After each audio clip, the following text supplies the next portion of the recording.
Hello everyone and welcome. Today we're going to be taking a look at the Lycoming Mall in Muncy, Pennsylvania during its final week of operation. This mall opened up in 1978, and although it went through a couple minor renovations, it mainly retains the old style look of how it did when it first opened. This mall is really beautiful, it's really something special, and we're going to go inside in just a few minutes and take a look at it, but first let's take a little walk around the outside and check it out. I'm doing voiceover for this video. I know that's not my usual style, but there was a lot of noise pollution inside this mall, a lot of loud music playing, so I'm going to switch it up a little bit for this video, but I think we're still going to have a lot of fun with this one.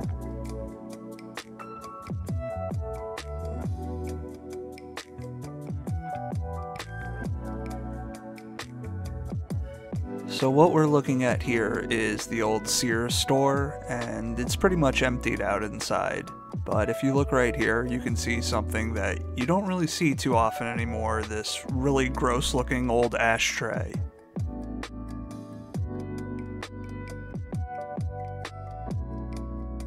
So this entrance here was the doorway to the Children's Place store, but at one point it was an old arcade and blacklight mini golf. That must have been amazing to see back in the day. Alright, let's head inside the mall.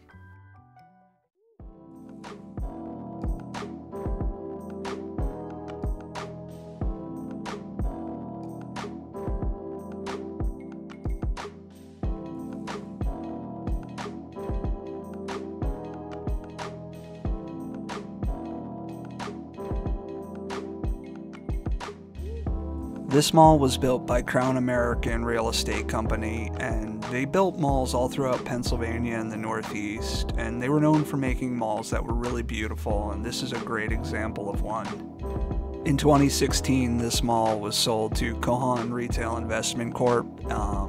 They're known for not really taking care of their malls, not really putting the work into keeping them open and keeping them alive, so that's kind of why we see the mall in the state that it is today.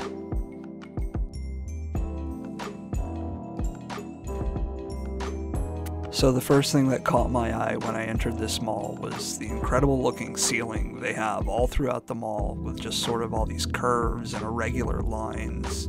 Just really something special, something cool that you just don't see around ever anymore.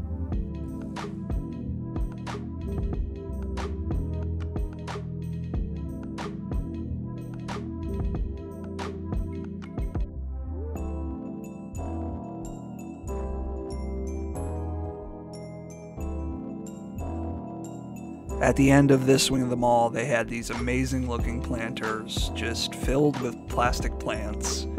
And you can actually see here where there used to be a sunken conversation pit, which they covered up with these bricks. But as I walked over it, I could actually feel that it was hollow underneath.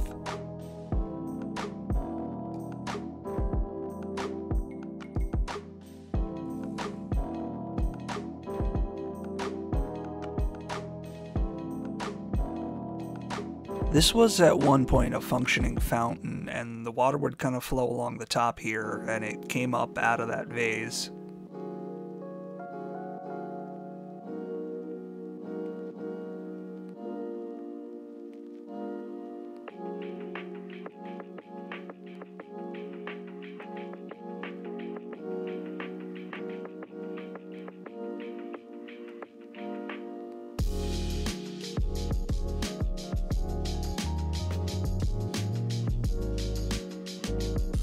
This was the former Macy's, and they converted it into a storage unit facility.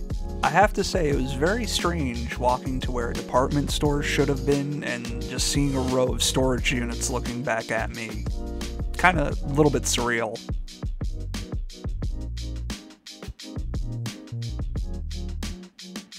Okay, so let's take a walk around the mall and look at some of the old stores that they have here, which is my favorite thing to do at an old mall like this one.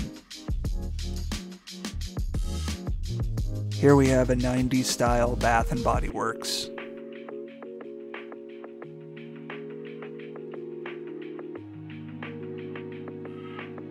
So this used to be a pizzeria, and I really liked its gaudy, fake brass storefront. I just thought it was really cool and old school looking. It was a little too dark to see clearly in there, but I brightened up a photo for you.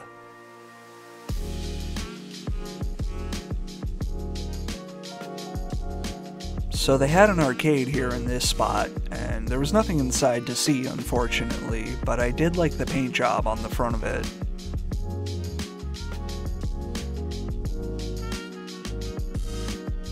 This mall was actually quite large for a single floor mall like this one, and it didn't have a proper food court, but it did have food spots all throughout the mall, and here we can see the remnants of some of them. We have an Auntie Anne's, what looks like some sort of restaurant, I'm not sure what exactly.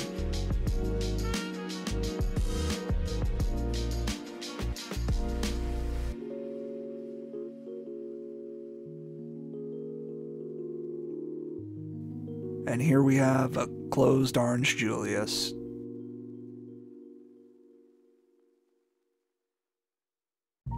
So this was an American Eagle store, and they turned it into Dollar Galaxy, whatever that was, and it was filled with just a random assortment of stuff.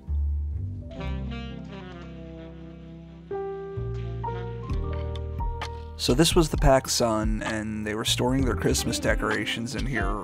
Kind of a sad thing to see, these old decorations that won't ever be hung up in the mall again.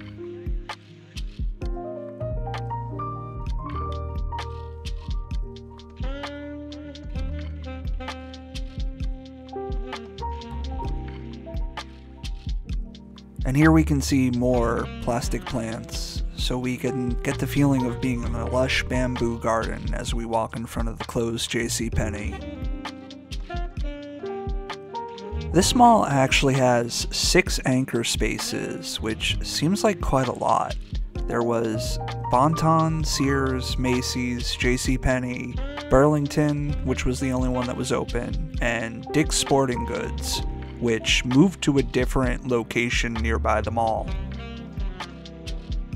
So other than Burlington Coat Factory and Books-A-Million, the only stores I saw operating were Claire's and T-Mobile, so there was not a lot going on here business-wise.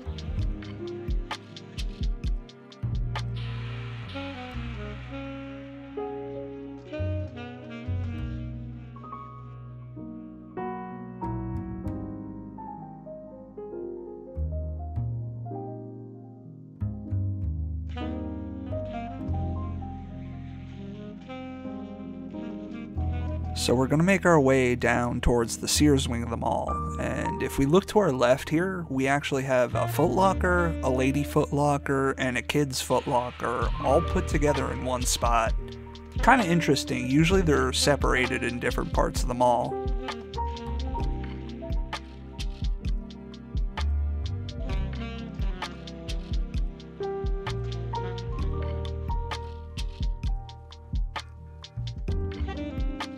Here in the Kids Foot Locker, we can see something really cool, this big basketball hoop. Kind of reminds me of the days when mall stores used to be very elaborate, very themed, something, again, you just don't see nowadays.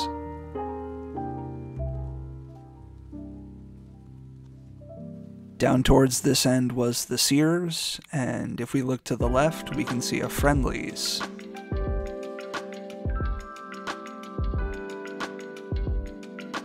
And I believe over here was some sort of gift shop.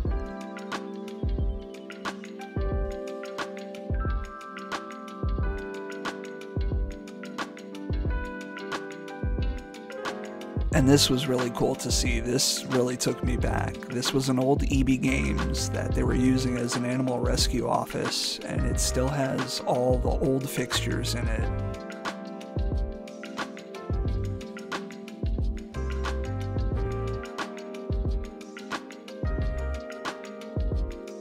We walk along here, we still have all the old tile on this wall for EB Games.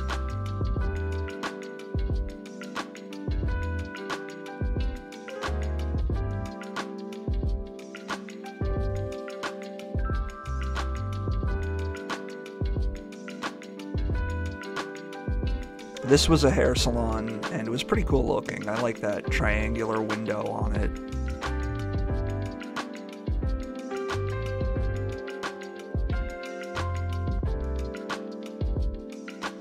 So this is a really awesome looking vintage store. This was an Elgie's restaurant, and it opened up with the mall opening back in the 70s, and I guess they never changed it.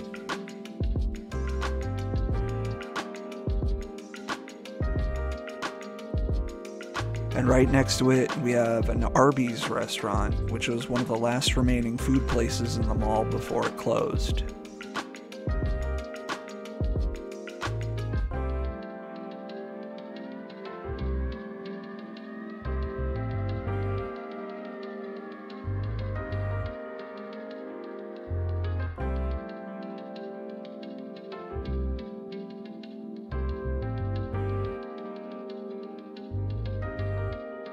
So this side of the mall had these really incredible circular skylights above the plants that just looked like something you might see in an old sci-fi movie. Just a really cool aesthetic.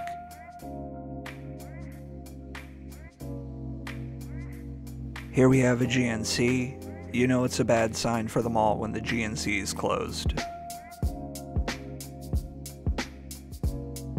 Over here was a nail salon, and at one point it had this beautiful neon sign, and I was disappointed to find that it was no longer there. Still pretty cool looking though.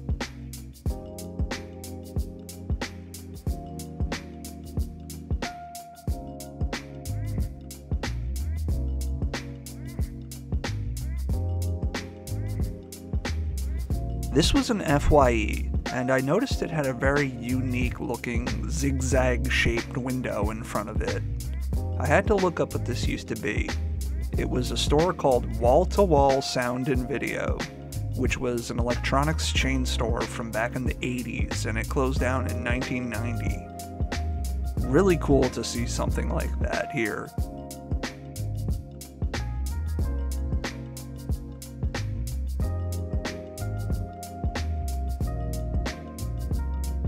This was the former Bon-Ton, and I thought it was very strange that they didn't have the doors all the way closed and they just had this grating here.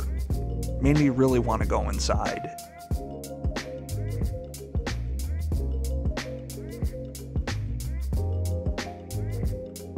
This mall closed about a week after I made this visit.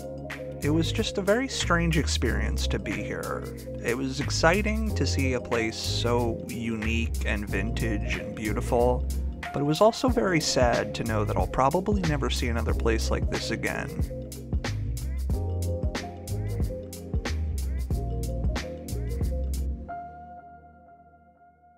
Here we are in the center of the mall, and when this mall opened up, there was a very large fountain that took up most of this space, and they later on removed that, and they replaced it with this beautiful carousel.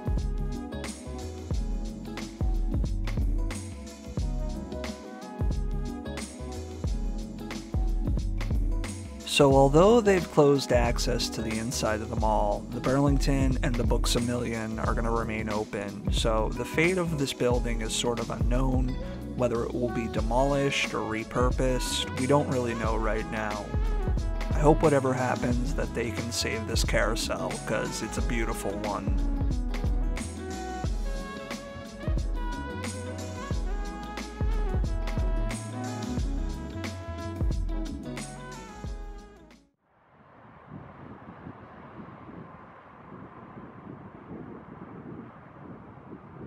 One last thing before we wrap up this video. Outside the mall is this massive sculpture known as the Haddoney Arch.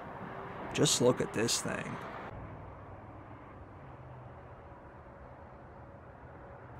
Anyway, thank you for joining me for this final trip to the Lycoming Mall. I hope you enjoyed this video, and thank you for watching.